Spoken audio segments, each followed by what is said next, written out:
In the span of the past week, a lot of things have happened. We saw the Big Ten coming around announcing that they actually are now going to start up the season, that happening on October 24th. So it is some huge news. We're going to dive right into that. But this means that we're going to see lots of players, big-time players at that, on the field, such as Ohio State's Shaun Wade. He announced that he is returning to the team after opting to get ready for the draft. And here's what he had to say about coming back. I'm going to come back and be a Buckeye and really go strive for this national championship like I was back in January when I came back and then into the draft then. So back in January, I didn't go to the draft, and my goal was to come back, be a captain, get my degree. And now they did cancel football. Now it's back. So since it's back, we got a chance to win the national championship, and that's been my goal since day one. So that's what we're striving for, and that's what we're going to strive for when we get back in October. I love it. Listen, guys, Awesome. I really love a gift it. for all Not football just fans. Oh, go ahead. Go ahead. You know what I'm going to ask you. What do you think of the decision? I love it. Listen, if he was to declare and go to the NFL, he could rightfully do it. He's, predicted to be the 7th pick. It's life-changing money. I think that is a good move. I would never knock it.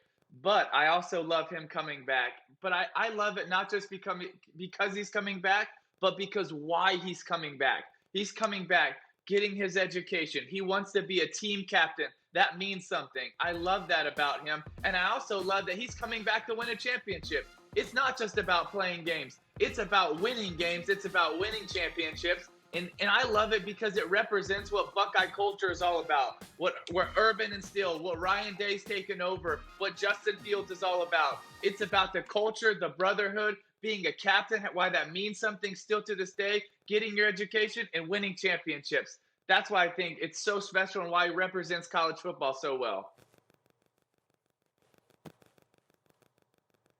And what are your opinions on the Big Ten deciding to actually decide to play this season? I like it because I'm so happy for the kids. And like we talked about last week, if they can follow the rules and the regimens and the protocols, because I still believe that the studies have really shown so far that the kids are healthier and safer on campus with the doctors, with the medical staff, and with this testing. I think it's best for the players. I think it's best for the kids. And it also gives them a chance to live out their dreams. So I'm in favor of it, and I'm excited. Plus, I think it's great for college football. Tim, you made that argument a couple of weeks ago. I found it persuasive. I even talked about it on the Max Kellerman show on ESPN Radio, 2 to 4 p.m. Eastern, by the way. And I thought it was a persuasive argument, right? If there are stricter protocols for the football team, then maybe actually it's keeping not only the kids safer, but to people to whom they could pass on the disease safer. And with the antigen testing and more plentiful testing and more readily accessible testing, that makes sense.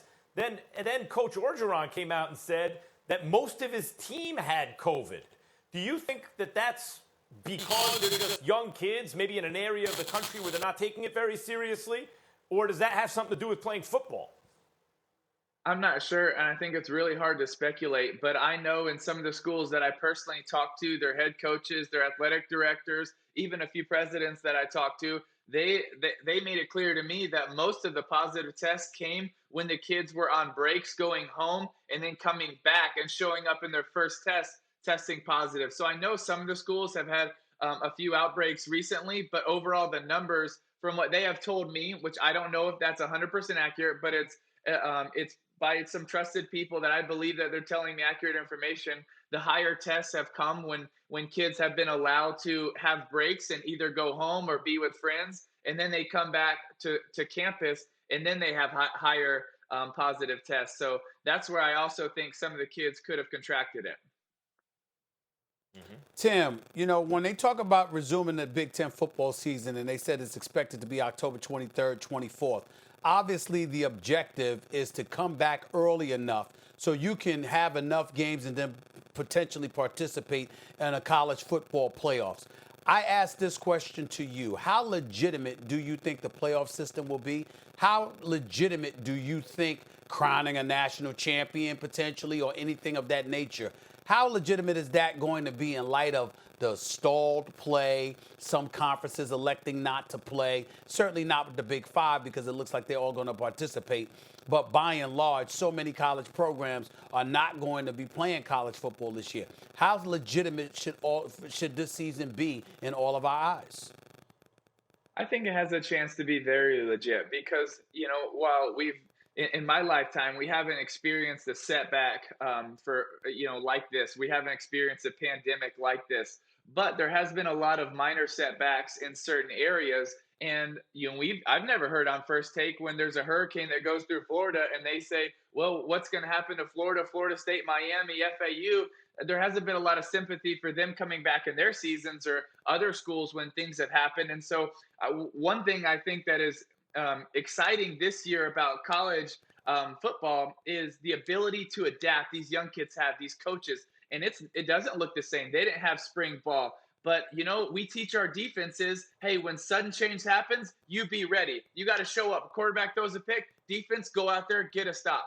In the same way, we are teaching our young kids to adapt. You didn't get the same things, but sometimes life hits you in a really hard way, but we have to adapt. We have to prepare. We have to be ready for whatever happens. And I think that's a great life example for these young men to be ready to be able to take that on.